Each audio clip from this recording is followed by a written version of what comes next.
الحمد للہ وکفی وسلام علی عبادہ الذین اصطفی اما بعد فاعوذ باللہ من الشیطان الرجیم بسم اللہ الرحمن الرحیم یا ایہا الذین آمنوا اتقوا اللہ حق تقاتہ ولا تموتن الا وانتم مسلمون وقال اللہ تبارک وتعالی فی القرآن المجید والفرقان الحمید وَتُوبُوا إِلَى اللَّهِ جَمِيعًا أَيُّهَا الْمُؤْمِنُونَ لَعَلَّكُمْ تُفْلِحُونَ وقال عليه الصلاة والسلام أربع من سنن المرسلين الحیاء والتعطر والسواک والنکاح وصدق رسولہ النبی الکریم ونحن على ذلك لمن الشاهدين والشاکرین والحمد للہ رب العالمین۔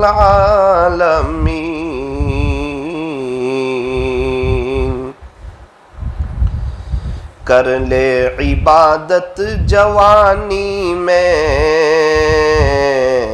یہ سستی اچھی نہیں۔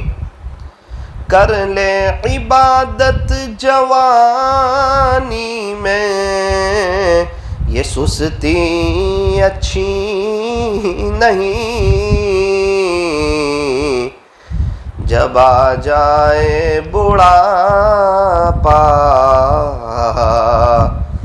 تو پھر کچھ بات بنتی نہیں۔ کسی خاکی پر مت کر خاک اپنی زندگانی کو،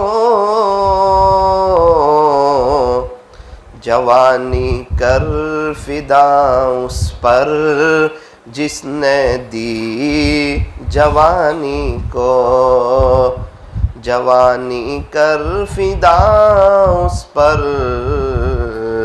جس نے دی جوانی کو۔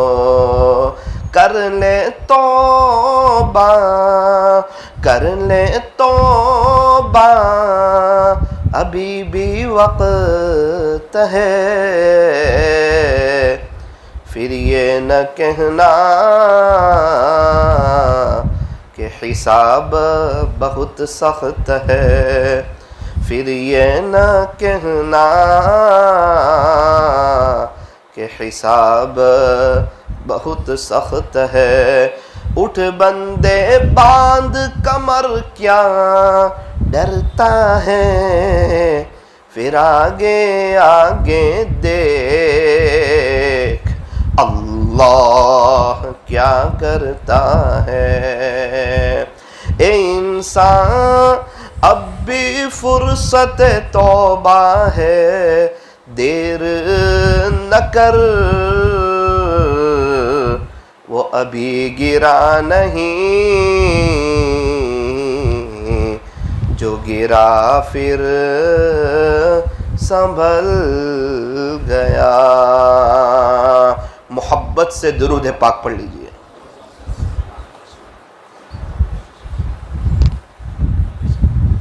بزرگان محترم اور عزیز نوجوانوں، ہمیشہ خوش رہنے کا آسان فارمولا. ہر شخص چاہتا ہے کہ میں ہمیشہ خوش رہوں، میرے مقدر میں خوشیاں ہوں، اللہ تعالیٰ مجھے چین، سکون، اطمینان اور امن و امان نصیب فرماوے. تو کوئی وظیفہ ہے، کوئی فارمولا ہے؟ فرمایا ہاں، نعمتوں پر شکر کریں، مصیبتوں پر صبر کریں. اللہ پاک نے جو نعمتیں دی ہیں اس پر شکر کریں، مصیبتیں آ جائیں صبر کریں. گناہ سے بچنا ہے، گناہ کا موقع ہے، صبر کر لے، بچ جائیں. نیکی کرنی ہے، ہمت نہیں ہو رہی ہے، صبر کر کے کر لیں. اچھا اللہ کس کے ساتھ ہے؟ فرمایا اللہ کا قرآن کہتا ہے ان اللہ مع الصابرین، بے شک اللہ صبر کرنے والوں کے ساتھ ہے. اللہ اکبر کبیرہ. اللہ کہتے ہیں میں کس کے ساتھ؟ ہمیں صبر کرنے والوں کے ساتھ. اچھا اللہ کو کس سے پیار ہے؟ اللہ کس سے محبت کرتے ہیں؟ فرمایا صبر کرنے والوں سے. واللہ یحب الصابرین. صبر کوئی معمولی چیز نہیں ہے. ہمیں لگتا ہے یار ہر بار ہم کو ہی صبر کرنا پڑتا ہے. غصہ آ رہا ہے صبر کرو، لڑائی کا موقع ہے صبر کرو، میاں بیوی کی لڑائی ہے فرمایا صبر کرو، ابو امی کچھ بول رہے ہیں فرمایا صبر کرو، دوست لوگ کچھ بول رہے ہیں فرمایا صبر کرو. ہر بار ہم ہی دب کے چلے. فرمایا اے دوست یاد رکھنا، عربی کا ایک مقولہ ہے الصبر شجرہ، کہ صبر تو ایسا درخت ہے وَثَمَرُهَا حُلْوٌ، کہ جس پر لگنے والے پھل میٹھے ہی ہوتے ہیں. صبر ایک ایسا پھلدار درخت ہے کہ جس پر لگنے والے پھل کبھی بھی کڑوے نہیں ہوتے. یوں فرمایا صبر ایک ایسی سواری ہے جو اپنے سوار کو کبھی بھی گرنے نہیں دیتی، کبھی بھی نہیں، نہ کسی کی نظروں میں نہ کسی کے قدموں میں. ایک بات طے کرو، زندگی خوشگوار ہو جائے گی، زندگی پر رونق ہو جائے گی، زندگی میں بہار آ جائے گی. کیا طے کرو؟ آپ لوگ مجھے دیکھو، تھوڑی دیر بات کروں گا، کام کی بات ہے. ہمیں کیا کرنا ہے؟ فرمایا ہمیں صبر کرنا ہے. یہ پوری زندگی کے لیے ایک آسان فارمولا ہے. ایک واقعہ میرے ساتھ خود پیش آیا.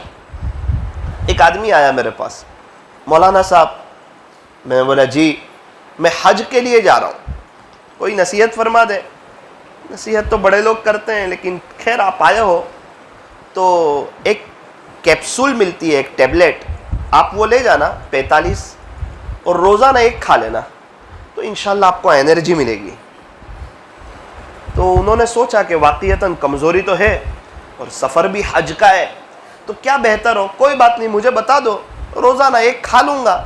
کہ 1.5 مہینے کا سوال ہے، ایک کیپسول ہے، ٹیبلٹ ہے، آپ کھا لیجئے. تو انہوں نے کہا مولانا وہ تھوڑا اس کا نام لکھ دو نا، مجھے یاد نہیں رہتا ہے. تو میں نے کہا میرے عزیز تھوڑا دھیان سے سننا، اس ٹیبلٹ کا نام ہے صبر کی ٹیبلٹ، صبر کی گولی، صبر کی دوا.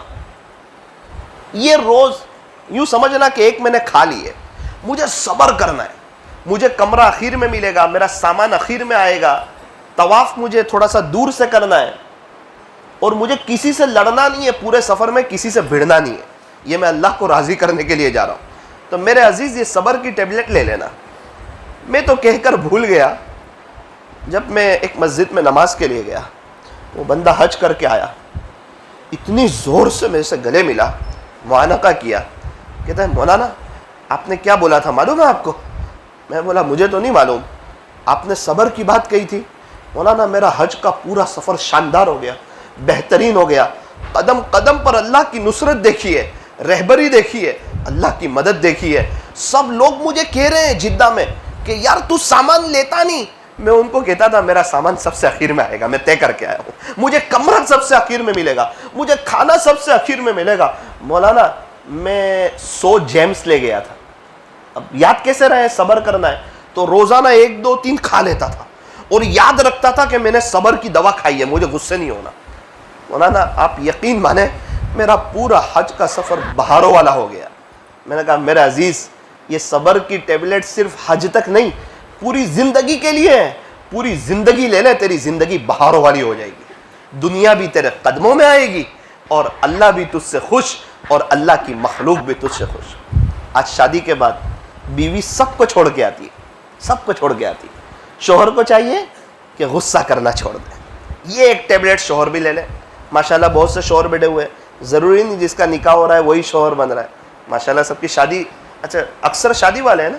نہیں, ایک چھوٹے سے بچے نے اپنی امی سے پوچھا کہ ماں میں اتنا بڑا کب ہو جاؤں گا کہ آپ کو پوچھے بغیر باہر جا سکوں.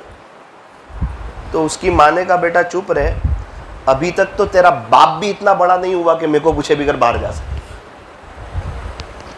بولے تیرے ابا بھی پوچھ کے جاتے, تو کہاں سے اتنا بڑا ہوگا. جیسے میں گھر پر کہہ کے آیا, ایسے آپ لوگ بھی کہہ کر آئے ہوں گے نا کہ نکاح میں جا رہے ہیں. تو خیر اللہ تعالیٰ ہمیں خوش رکھیں, خوشحال زندگی نصیب فرمائے. تو ایک یہ مصیبتوں پر صبر کریں. نمبر 2 نعمتوں پر شکر کریں. جو بھی نعمت مل رہی ہے شکر شکر شکر شکر شکر.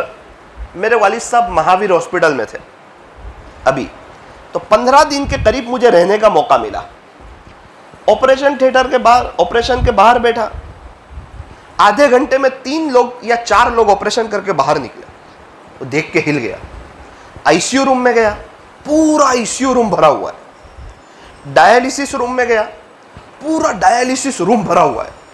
جوان کو دیکھو تو بیمار, بڑی عمر والوں کو دیکھو تو بیمار, سب لوگ سوتے ہوئے جا رہے ہیں. کتنے لوگ بے ہوش ہیں, کتنے لوگ کوما میں. ہمارے نوساری کے ایک مشہور ڈاکٹر ہے سب سے بڑے, ابھی 9 سال سے کوما میں. میرے دادی کو 10 سال سے لکوا لگا ہوا ہے. آپ کے صورت میں ایک جوان ہے 14 سال کی عمر میں کوما میں گیا تھا, ابھی 17 سال کی عمر ہے کوما میں. تو جب میں ہسپتال گیا 3 دن کے لیے, تو وہاں پتا چلا کہ یہ جو ہم باہر رہتے ہیں, باہر کی آب و ہوا لے رہے ہیں, اور وقت پہ ناشتہ اور دوپہر کا کھانا اور رات کا کھانا مل جاتا ہے, اور گھر پہ میٹھی نیند سو لیتے ہیں, اتنی بڑی نعمت ہے کہ ہم تصور نہیں کر سکتے. ایک نوجوان بیچارہ سویا ہوا تھا, اس کی بیوی رونے جیسے ہو گئی. مجھے کہنے لگی مولانا میرے شوہر جو ہیں, میرے ہسبینڈ جو ہیں, یہ ٹیچر ہیں, سر ہیں. بولے بہت مشکل سے ہم نے 12-13 لاکھ روپے جمع کیے تھے. پہلی مرتبہ آئے تھے تو 7.5 لاکھ خرچہ ہو گیا, دوسری مرتبہ 2.5 لاکھ خرچہ ہو گیا. ابھی گھر بنانا شروع کرنے والے تھے, سب پلاننگ فیل ہو گیا. ابھی تک میرے شوہر کو اچھا نہیں ہوا ہے.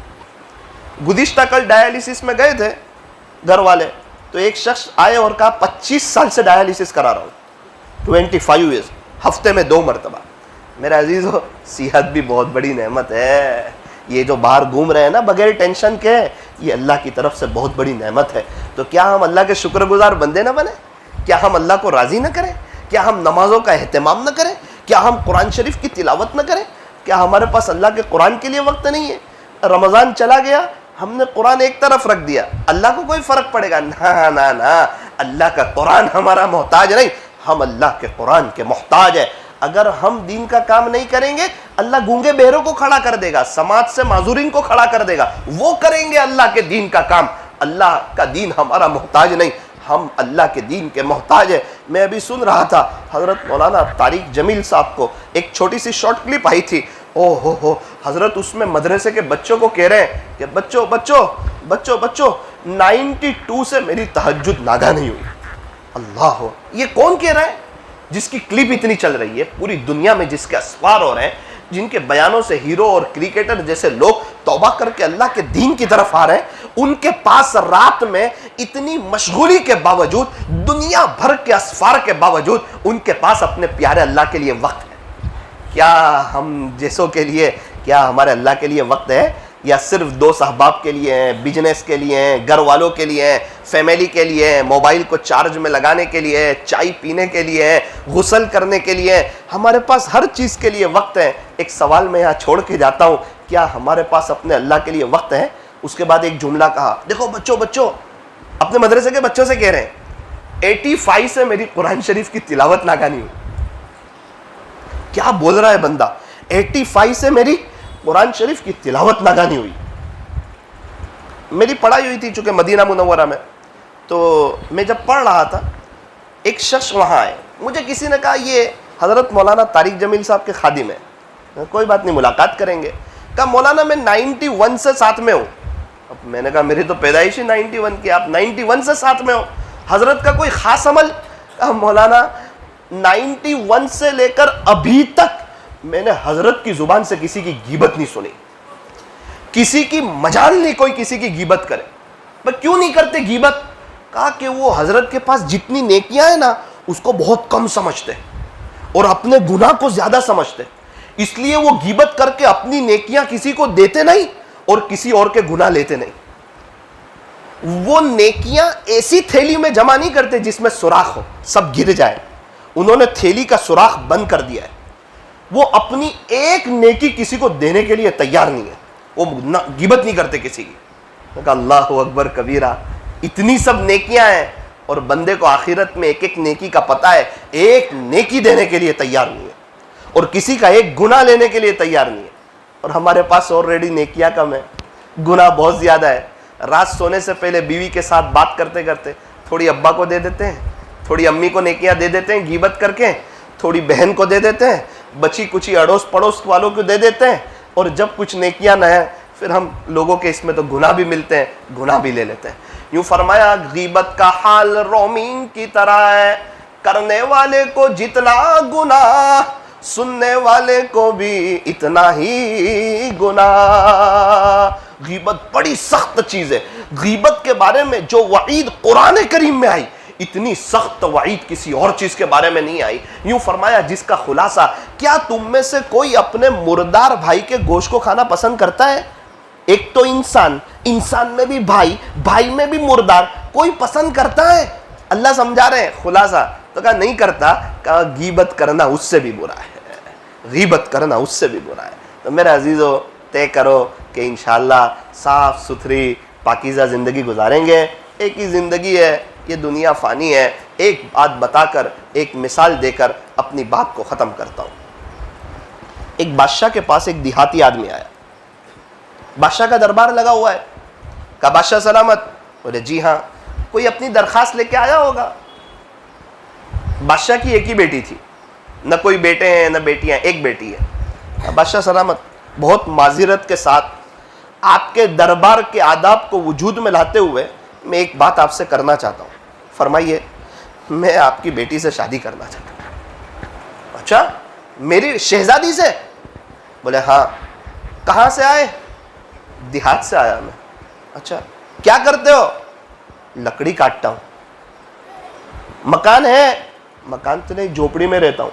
گھر والے بھی کوئی نہیں, اکیلا ہی کھانا بناتا ہوں, کپڑے دھوتا ہوں, لکڑی کاٹتا ہوں. تو بادشاہ سلامت مسکرائے اور کہا بھائی تھوڑا سا اسٹیٹس تو بنا لے. تو بادشاہ کی بیٹی سے شادی کرنا چاہ رہا ہے اور تو لکڑے کاٹتا ہے, جھوپڑی میں رہتا ہے, دیہات میں رہتا ہے. کوئی تیری زندگی میچ نہیں کھا رہی ہے کہ تو میری بیٹی سے شادی کر لے. تو کہا بادشاہ سلامت آپ جو کہیں گے میں کرنے کے لیے تیار ہوں. ایک کام کر, تھوڑی سی محنت بڑھا لے, چل تھوڑا سا پیسہ بنا لے. اس نے محنت کی. بادشاہ نے پیچھے سے واچ شروع کر دی تو اس نے 3-4 گھنٹے اور دینا شروع کر دیے. تھوڑا بہت پیسہ جمع ہوا تو بادشاہ کو لگا کہ یار یہ محنت کرتا ہے, مجھے تو پیسے کی ضرورت نہیں, میرے بعد اسی کو بادشاہ بنا دوں گا اور اس کو تو شاہی پروٹوکول ملے گا, شاہی کمرہ مل جائے گا, ہیرے جواہرات میں تل جائے گا. لیکن تھوڑا سا چیک کروں محنت کرتا ہے کہ نہیں, دیش چلا سکتا ہے یا نہیں. اس کو بلایا. کہا بیٹا ہم آپ سے بہت خوش ہوئے, ہم نے پیچھے سے آپ کی نگرانی کی, ماشاءاللہ آپ بہت اچھا کام کر رہے ہیں.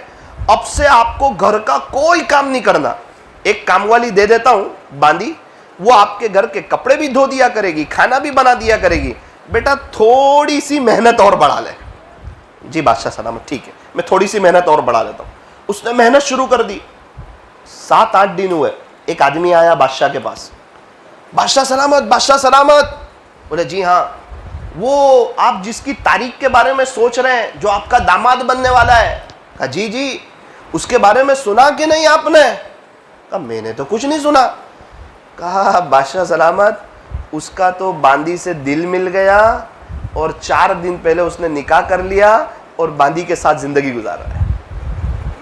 اب دھیان سے سننا. بادشاہ سر پہ ہاتھ دے کر بیٹھ گیا اور کہا کہ اس نے میری بیٹی کا کیا نقصان کیا, میری بیٹی کے لیے تو ہزاروں لڑکے ہیں, اس نے اپنا ہی نقصان کیا. میں تو چاہ رہا تھا کہ شاہی محل میں آتا, شاہی پروٹوکول ملتا, شاہی روب ملتا, میرے بعد بادشاہ بنتا, ہیرے جواہرات میں تل جاتا. لیکن اس کا مقدر باندی کے ساتھ زندگی گزارے گا, پوری زندگی لکڑی کاٹے گا اور وہی غربت کے گھر میں اپنی زندگی گزارے گا. میرے عزیزو, دنیا ہے نا, دنیا یہ باندی ہے, اور آخرت جو ہے نا وہ شہزادی ہے. اب ہم سوچ لیں ہم باندی لینے کے لیے تیار ہے یا شہزادی لینے کے لیے تیار. اللہ تو وہ سب دینا چاہ رہا ہے, آخرت میں یہ دوں گا, یہ دوں گا, یہ دوں گا, ایک عمل پہ یہ دوں گا, یہ دوں گا, یہ دوں گا. تو ایک مرتبہ درود شریف پڑھے گا, تجھے 10 نیکیاں دوں گا, تیرے 10 گناہ معاف کروں گا, تیرے 10 درجے کو بلند کروں گا, ایک حرف پر تجھے 10 نیکیاں دوں گا قرآن شریف میں. اللہ تو وہ سب دے رہا ہے, اور ہم کہاں لگے ہوئے ہیں. اللہ تبارک و تعالی ہمیں صحیح سمجھ عطا فرمائے. دیکھو اللہ کی نعمتیں بہت ہے, اس میں بیوی بھی ایک اللہ کی نعمت ہے. بیوی سب کو چھوڑ کے آتی ہے. شوہر کو چاہیے کہ غصہ کرنا چھوڑ دے. کیا کرے؟ غصہ کرنا چھوڑ دے. اور جب میاں بیوی ایک دوسرے کو دیکھ کر مسکراتے ہیں تو اللہ انہیں دیکھ کر مسکراتے ہیں. اکثر گھروں میں جھگڑے اس سنت پر عمل نہ کرنے کی وجہ سے ہوتے ہیں. اس لیے ہمیں چاہیے کہ ہم اپنی بیوی کا جو ہے اکرام کریں. ایک شخص کا انتقال ہوا, کسی نے خواب میں دیکھا, کیا گزری؟ کہ اللہ نے معاف کر دیا. کون سی ادا پسند آئی؟ کہ ایک مرتبہ میری بیوی نے کھانے میں نمک کو زیادہ کر دیا تھا, تو میرے دل میں خیال آیا, غصہ آیا. میں نے سوچا یار یہ تو اللہ کی بندی ہے, سب سے پہلے میری بیوی تو بعد میں, پہلے تو اللہ کی بندی ہے. وہ کسی کی بیٹی ہے, میں کسی کا داماد ہوں. اگر میری بیٹی ہوتی, کوئی میرا داماد ہوتا اور میری بیٹی سے غلطی ہوتی تو میں کیا سوچتا؟ میں سوچتا میرا داماد معاف کر دے. میں نے اس کو اللہ کی بندی سمجھ کے معاف کر دیا. جب میرا انتقال ہوا, اللہ کے دربار میں حاضر ہوا, اللہ نے کہا اس سے تو نے میری بندی سمجھ کے معاف کر دیا, تو میں اس بات کا زیادہ حقدار ہوں کہ تجھے اپنا بندہ سمجھ کے معاف کر دوں, جہاں میں نے بھی تجھے معاف کر. بیوی کیا چاہتی ہے شوہر سے؟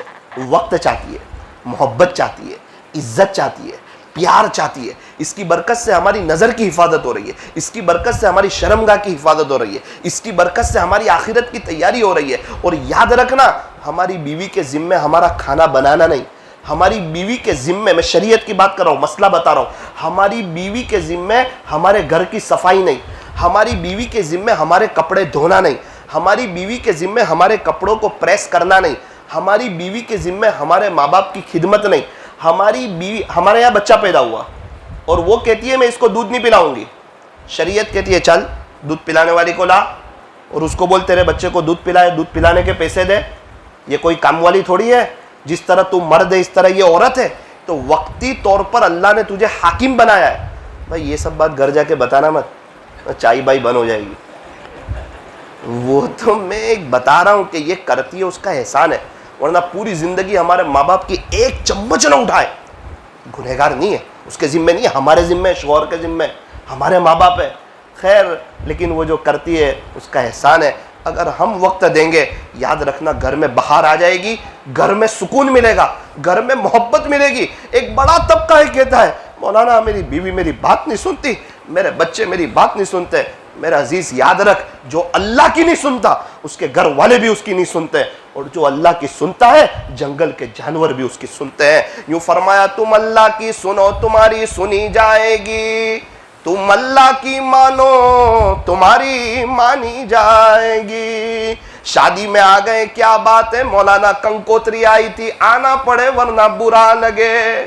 صبح میں اللہ بھی کنکوتری بھیج رہا ہے, حی علی الصلاۃ, آ جاؤ نماز کی طرف. اس وقت یہ نہیں کہتا کہ جانا ہی پڑے ورنہ اللہ کو برا لگے. مخلوق کو برا لگے اس کی اس کو فکر ہے, اور اللہ اور اس کے رسول کو برا لگے اس کی سے کوئی فکر نہیں. جو فجر کی نماز چھوڑ دیتا ہے اللہ کی نظر رحمت سے گر جاتا ہے. صبح میں کچھ بلائیں اور مصیبتیں نازل ہوتی ہے, کس کو گھیر لیتی ہے؟ فرمایا جو فجر کی نماز نہیں پڑھتا اسے گھیر لیتی ہے. مولانا الارم رکھتا ہوں پھر بھی آنکھ نہیں کھلتی. اچھا 5-5 6-6 الارم رکھتا ہوں, ایسی بات نہیں کہ میں الارم نہیں رکھتا, الارم بھی رکھتا ہوں. اچھا وہ ممبئی کے لیے فلائنگ پکڑنی ہو تو یہ الارم سے آنکھ کھل جاتی ہے, وہ تو پہلی رنگ میں ہی. اچھا ممبئی کے لیے ٹرین پکڑنی تھی تو پہلی رنگ میں کھل گئی، اور نماز کے لیے آنا تھا 6 الارم بج کے پورے ہو گئے. اس کا مطلب الارم کی غلطی نہیں ہے، ایمان پر محنت کی کمی ہے. اس لیے طے کرو انشاءاللہ اللہ کے راستے میں وقت بھی لگائیں گے اور اپنے ایمان پر محنت کریں گے، درود شریف استغفار کا اہتمام کریں گے. اللہ تعالیٰ ہونے والے نکاح کو بے انتہا قبول فرمائے. ابھی نکاح کی مجلس تھوڑی دیر میں جو ہے ختم ہو جائے گی. بس ایک بات یہ عرض کر دوں، ہمارے یہاں بیوی کی قدر کرتے ہیں، بیوی شوہر کی قدر کرتی ہے، بچے ماں باپ کی قدر کرتے ہیں، بندے اللہ والوں کی قدر کرتے ہیں، لیکن ان کے دنیا سے جانے کے بعد بیوی کہتی ہے میرے شوہر یوں کرتے ہیں، یوں کرتے ہیں، یوں کرتے ہیں، اور انتقال ہو جائے سب سے زیادہ روتی بھی وہی ہے کہ بہت اچھے تھے، بڑے خدمت گزار تھے. شوہر بھی بیوی کی برائی کرتا ہے. ابھی ہمارے یہاں ایک شخص کا 25 کلو وزن کم ہوا. میں بولا کیا ہوا؟ مولانا کورونا میں بیوی کا انتقال ہو گیا، اس کے بعد سے زندگی گزارنے کا کوئی مزہ ہی نہیں آ رہا ہے. میں کہا آپ کا شو روم ہے؟ بولے سب فیل. کیا کروں گا اتنے پیسے کو؟ پلنگ دیکھ کے اس کی یاد آتی ہے، کباٹ دیکھ کے اس کی یاد آتی ہے، بستر دیکھ کے اس کی یاد آتی ہے، اس کے کپڑے دیکھ کے اس کی یاد آتی ہے. زندگی تنگ ہو گئی، زندگی گزارنے کا کوئی مزہ نہیں. میں نے کہا آپ تو بہت سختی کرتے تھے. مولانا اس کے جانے کے بعد پتہ چلا وہ اللہ کی کتنی بڑی نعمت تھی. میں اس کو وقت نہیں دیتا تھا، لیکن کاش میں وقت دیتا تو میری آخرت بھی بن جاتی. تو میرے عزیزو یہ بھی اللہ کی بہت بڑی نعمت ہے. اللہ تعالی ہمیں ازدواجی زندگی کی حقیقی مسرتوں سے مالا مال فرمائے. ٹھیک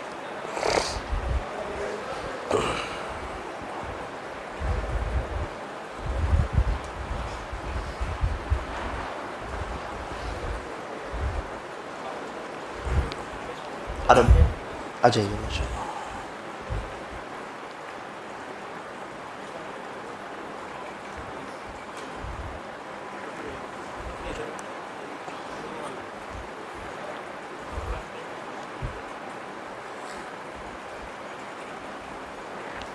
یہ محمد ارباز نام ہے آپ کا؟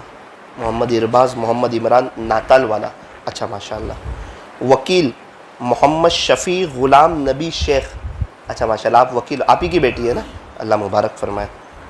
اچھا آپ نے ان کو بتا دیا ہے کہ آپ ان کا نکاح محمد ارباز سے کرنے جا رہے ہیں؟ اچھا انہوں نے اجازت دے دی ہے؟ آپ دونوں حضرات نے سن لیا ہے؟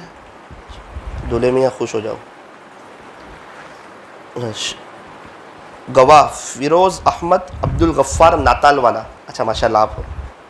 دوسرے گواہ محمد عرفان عبد الغفار ناتال والا. اچھا ماشاء اللہ آپ ہو. اچھا یہ 15,000 روپے روکڑے ہیں. مجھے اجازت ہے نکاح پڑھا دوں اور قبول بھی کروا لوں. الحمدللہ الحمدللہ رب العالمین حمدا کثیرا طیبا مبارکا فیہ کما یحب ویرضا.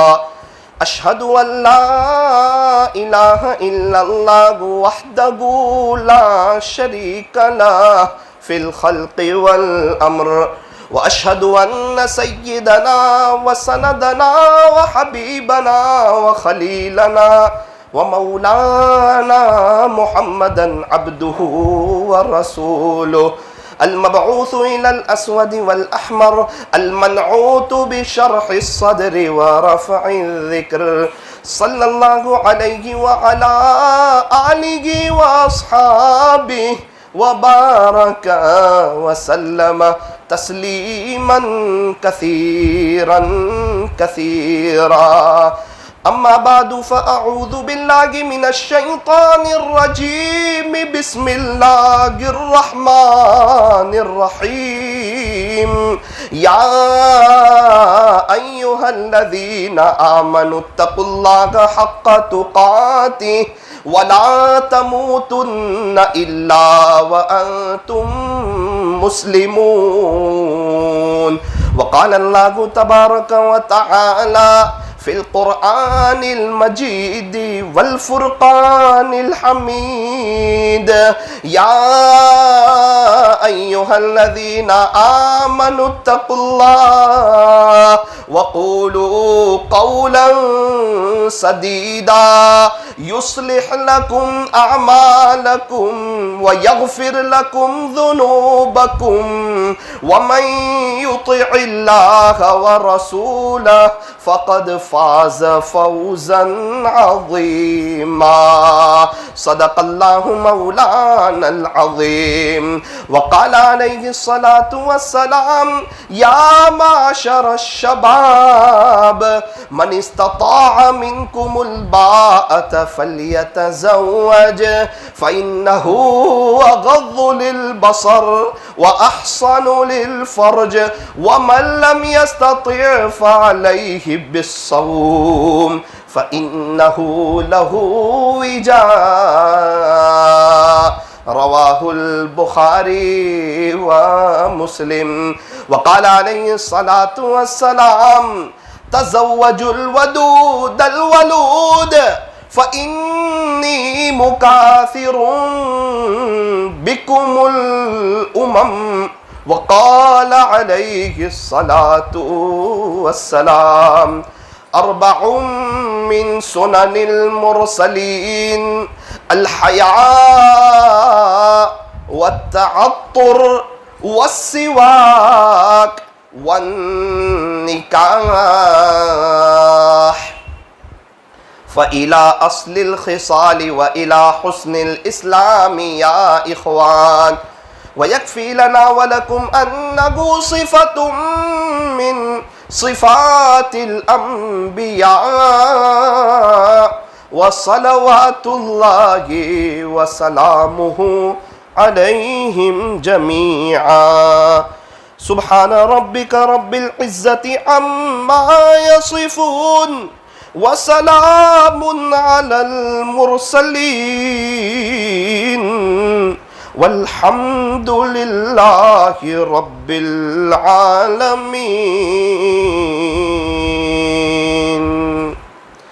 جی دولے میاں آپ سنیے. محمد ارباز محمد عمران ناتال والا محمد شفیع غلام نبی شیخ کی وکالت سے فیروز احمد عبد الغفار ناتال والا اور محمد عرفان عبد الغفار ناتال والا ان دونوں حضرات کی شہادت سے حاضرین مجلس کی موجودگی میں بعوض مہر 15,000 روپے نقد کے زبیدہ بانو محمد شفیع شیخ کی ذات کو آپ کے عقد اور نکاح میں دیا تو کیا آپ نے انہیں زوجہ اور بیوی بنا کر اپنے نکاح میں قبول کیا؟ نکحتها وقبلتها. بارک اللہ وعلا وجمع بینکما فی خیر. الحمد للہ رب العالمین. اللہم لک الحمد حمدا دائما مع دوامک ولک الحمد حمدا خالدا مع خلودک. یا رب صلی وسلم دائما ابدا على حبیبک خیر الخلق کلہم. لا الہ الا انت سبحانک انا کننا من الظالمین. پیارے اللہ رحیم مولا کریم آقا، اللہ آپ تو رحمان ہے، آپ تو رحیم ہے، آپ تو مالک ہے، آپ تو بادشاہوں کے بادشاہ، شہنشاہوں کے شہنشاہ، احکم الحاکمین، تاجدار مدینہ کے رب ہے. آسمان آپ ہی کا بنایا ہوا ہے، زمین آپ ہی کی بچھائی ہوئی ہے، سمندروں کا نظام آپ ہی چلا رہے ہیں، پہاڑوں کا نظام آپ ہی چلا رہے ہیں. اے اللہ انڈے سے بچے کو آپ ہی نکالتے ہیں، آسمان سے پانی آپ ہی برساتے ہیں، زمین سے غلے کو آپ ہی اگاتے ہیں، انڈے سے بچے کو آپ ہی نکالتے ہیں. ساری دنیا کے نظام کو تنہے تنہا آپ ہی چلا رہے ہیں. آپ اکیلے ہیں، آپ بادشاہوں کے بادشاہ ہیں، آپ کا کوئی شریک نہیں ہے، آپ کا کوئی پارٹنر نہیں ہے. آپ جسے چاہیں اسے عزت دے دیں، آپ جسے چاہیں اسے ذلیل کر دیں. رات کو دن میں اور دن کو رات میں آپ ہی تبدیل کرتے ہیں. ہاتھی کو اس کا رزق آپ ہی پہنچاتے ہیں، شیر کو شیر کا رزق آپ ہی پہنچاتے ہیں، لومڑی کو لومڑی کا رزق آپ ہی پہنچاتے ہیں، سمندر میں مچھلیوں کو اس کا رزق آپ ہی پہنچاتے ہیں. اے اللہ ہمیں بھی آپ ہی کھلا رہے ہیں. ہم ماں کے پیٹ میں تھے، آپ ہی نے کھلایا، اسکول جاتے تھے، آپ ہی نے کھلایا، آج جوان ہوئے آپ ہی کھلا رہے ہیں، کل کو دنیا سے چلے جائیں گے، ہمارے گھر والوں کو آپ ہی کھلائیں گے. اللہ آپ تو بڑے شہنشاہ ہیں. اے اللہ ہم نے یہ بھی سنا ہے آپ تو معاف کر کے خوش ہو جاتے ہیں، معافی مانگنے والوں کو پسند فرماتے ہیں. اللہ آج اتنا بڑا مجمع آج آپ کے سامنے شرمندہ ہو چکا ہے، اپنے گناہوں پر نادم ہو چکا ہے. بے شک یہ آدھے پونے گھنٹے میں احساس ہوا زندگی غفلت میں گزار دی، گناہوں میں گزار دی، غیبت غیبت کرتے کرتے گزار دی، قرآن شریف کی تلاوت کو اور اللہ کے دین کی محنت کو پسے پشت ڈال کر کے گزار دی۔ آج نہ گھر میں اچھا لگتا ہے، نہ بیوی ہماری فرما بردار، نہ بچے ہمارے فرما بردار۔ اس کی وجہ یہ ہے ہم آپ کی نہیں سن رہے۔ اگر ہم آپ کی مانتے تو یہ لوگ بھی ہماری مانتے۔ اللہ ہمارے گناہوں کو معاف فرما، اللہ ہمارے گناہوں کو معاف فرما۔ اے کریم رب، یہ آپ کی مخلوق ہے، ماں کو اپنے بچوں سے پیار ہوتا ہے چاہے کتنا ہی نافرمان کیوں نہ ہو۔ اللہ یہ آپ کی مخلوق ہے، اے اللہ ہم آپ کے بندے ہیں، ظاہر میں تو آپ کے بندے ہیں لیکن باطن میں نہایت ہی گندے ہیں۔ میرے مالک ہمارے اس جرم عظیم کو معاف فرما۔ اللہ ہم نے دیکھا ایک ماں کے 5-6 بچے ہوتے ہیں، جو بچہ گندا ہوتا ہے سب سے پہلے ماں اسے نہلاتی ہے، غسل کراتی ہے، اچھے کپڑے پہناتی ہے، خوشبو لگا کر اس کو سینے سے لگا لیتی ہے۔ اللہ آپ کے بندے تو بہت ہیں، ان میں ہم سب سے گندے ہیں۔ میرے مالک ہمیں بھی غسل توبہ کرا دیجئے، تقوی کا لباس پہنا دیجئے، اپنی محبت کی خوشبو لگا دیجئے۔ اللہ دنیا میں لوگ کتنے حالات میں ہیں، کتنے بیمار ہیں، کتنے ہسپتال میں ہیں، کتنے لوگ ہیں جو ڈائلیسس کروا رہے ہیں، کتنے لوگوں کا بھی آپریشن چل رہا ہوگا، کتنے لوگ جیلوں میں بند ہیں۔ اللہ آپ کا احسان ہے، آپ نے ہمیں صحت دی، آپ نے ہمیں تندرستی دی، آپ نے ہمیں عزت و بھری زندگی دی، آپ نے ہمیں بڑی بڑی بیماریوں سے بچایا۔ رب آپ کا احسان ہے، لیکن اللہ ہم ناشکر ہو گئے، ہم آپ ہی کو بھول گئے۔ کوئی اگر فورین سے آ کر کسی کو 5 لاکھ روپے دے دے وہ اس کو زندگی پر بھولتا نہیں، اور آپ نے اتنی بڑی بڑی نعمتیں دی، ہم آپ ہی کو بھولے ہوئے۔ اے اللہ ہمیں معاف کر دیجئے، معاف کر دیجئے، معاف کر دیجئے، معاف کر دیجئے۔ اللہ آج تو معاف کر ہی دیجئے، آج دل کی دنیا بدل دیجئے۔ آج ہم آپ کے ہونا چاہتے ہیں، آپ کی مخلوق کا ہو کر کے دیکھا، صرف دھوکہ پایا، صرف پریشانی پائی، صرف بے چینی پائی، زندگی تلخ ہو گئی، زندگی سے موت اچھے لگنے لگی۔ اللہ ہمیں سمجھا دیجئے، آپ کا ہونے میں مزہ ہے۔ اللہ کیسے کیسے لوگ ہیں خدمت خلق والے، یہاں ادھنا کے قریب کسی گھر میں گئے تھے، سوچا کہ یہاں بیوہ رہتی ہے، اس گھر میں کچھ دینا چاہیے۔ گھر کے دروازے پر دستک دی، ایک 14 سال کی لڑکی باہر آئی، اس سے پوچھا بیٹی یہ 3 بچے کون ہیں؟ 6 سال کا، 7 سال کا، 8 سال کا۔ اس نے کہا بھائی صاحب یہ تینوں میرے بھائی ہیں، میں ان کی بڑی بہن ہوں 14 سال کی۔ اچھا بیٹا اس گھر میں آپ لوگ رہتے ہو؟ جی انکل ہم رہتے ہیں۔ تو آپ کے ابو کہاں ہیں؟ کہا 3 سال پہلے ہمارے ابا کا انتقال ہو گیا تھا۔ کہا آپ کی اماں کہاں ہیں؟ کہا آپ نے ہمارا زخم تازہ کر دیا ہم یتیموں کا، 1 مہینے پہلے میری ماں کا بھی انتقال ہو گیا۔ تو بیٹا اس گھر میں کوئی بڑا نہیں، نہ کوئی ہمارا بڑا ہے نہ کوئی ہمارا رشتہ دار ہے، صرف اللہ ہمارے ساتھ ہے۔ بیٹی دوپہر کے کھانے کا کیا کرتی ہو؟ کہا سمجھا پٹا کر بھائیوں کو سمجھا کر گھر سے باہر کا دروازہ بند کر کے جاتی ہوں، کچھ بھیک مانگ لیتی ہوں، کچھ پیسے ہاتھ میں آ جائے اپنے بھائیوں کے لیے کچھ لے آتی ہوں۔ رات کا گزارا کیسے کرتے ہو؟ کہا اڑوس پڑوس والے کچھ دے دے ہم کھا لیتے ہیں۔ آپ اندازہ لگائیں رات سونے سے پہلے جب وہ بچے کہتے ہوں گے کہ میری بہن ہماری اماں کہاں ہے، ہمارے ابو کہاں ہے، کیا گزرتی ہوگی اس 14 سال کی لڑکی پر؟ کیا عمر ہوتی ہے 14 سال کی؟ جب وہ اپنے بھائیوں کو غسل کراتی ہوگی، اچھے کپڑے پہن کے آئینے کے سامنے کھڑے ہوتے ہوں گے تو کہتے ہوں گے بہن ہماری اماں کہاں ہے؟ جب رات میں یہ سب سو جاتے ہوں گے تو بہن کو بھی تو ماں کی یاد آتی ہوگی۔ اللہ ہمارے آس پاس ایسے لوگ رہتے ہیں پھر بھی ہم کہتے ہیں کہ ہم پریشان ہیں۔ اے اللہ ہمیں تو یوں کہا کہ دنیا کے معاملے میں اپنے سے نیچے والے کو دیکھنا تو تجھے پتا چلے گا تیری زندگی کروڑوں لوگوں سے بہتر ہے۔ لیکن اللہ افسوس ہم نے پیسے ہی کو سب کچھ سمجھا۔ اللہ معاف کر دیجئے، آج ہم توبہ کرتے ہیں، آج ہمیں اپنا بنا لیجئے۔ اللہ غریبوں کی مدد فرما، بیواؤں کی مدد فرما، ایسے یتیم بچوں کی مدد فرما، ان کے لیے رونے والا کوئی نہیں، ان کے لیے آنسو بہانے والا کوئی نہیں۔ ہر ایک اپنی دنیا میں لگا ہوا ہے۔ اللہ شاید ہم میں سے کسی کو یاد نہیں ہوگا کہ ہم نے اپنے پردادا کے لیے 10 روپئے ایصال ثواب کیا ہو، تو کیا خیال ہے ہمارے پوتے ہمارے لیے کریں گے؟ یہ مطلبی دنیا ہے، ہمیں چاہیے ہم اپنی آخرت کی تیاری خود کر کے جائیں۔ اے اللہ اس ہونے والے نکاح میں خوب خیر و برکت عطا فرما، رحمتیں عطا فرما، دونوں میاں بیوی میں آپس میں محبتیں عطا فرما، دونوں خاندانوں میں محبتیں عطا فرما، دونوں کو ایک دوسرے کا اکرام کرنے کی، احترام کرنے کی توفیق عطا فرما، برکتوں والی حلال روزی عطا فرما، نیکی کے کام میں ایک دوسرے کا معاون بنا، نیک صالح اولاد کے وجود میں آنے کا ذریعہ فرما۔ اے اللہ دونوں میاں بیوی کو اور ہم تمام کو حاسدین کے حسد سے، ظالمین کے ظلم سے، شرارت کرنے والوں کی شرارت سے، فتین کے فتنوں سے، جادوگروں کی جادوگری سے، بدخواہوں کی بدخواہی سے، برا چاہنے والوں کی بری چاہت سے، اے اللہ دونوں میاں بیوی کی اور ہم تمام کی حفاظت فرما۔ رب کریم نکاح کے بعد ہمارے بڑوں نے آپ سے جو بھلائی اور خیر مانگی ہو انہیں ہمیں اور پوری امت کو عطا فرما۔ جن شرور اور فتن سے پناہ چاہیے ہو اس سے ان کی ہماری اور پوری امت کی حفاظت فرما۔ اللہ جی دونوں میاں بیوی میں ایسی محبت عطا فرما جیسے حضور علیہ السلام اور اماں عائشہ کے درمیان تھی، اور سارے جوڑوں میں ایسی محبت عطا فرما۔ رب کریم حاضرین مجلس کی مغفرت فرما، ہماری نسلوں میں حفاظ، علماء، مشائخ، صاحب نسبت اکابرین پیدا فرما۔ اے اللہ یہ دنیا فانی ہے، ہمیں سمجھا دیجئے، یہاں سے جانا ہے، سمجھا دیجئے۔ اللہ 3 ہفتے پہلے میں نے دیکھا ایک نکاح تھا، ایک کی پہلی رات تھی، اور اسی دن صورت میں 3 لوگوں کا انتقال ہوا تھا اور ان کی قبر میں پہلی رات تھی۔ اللہ ہمیں سمجھا دیجئے کہ دنیا سے بھی جانا ہے اور اس کی تیاری میں ہمیں لگا دیجئے۔ صلی اللہ تعالی علی خیر خلق محمد وآلہ واصحابہ اجمعین برحمتک یا ارحم الراحمین۔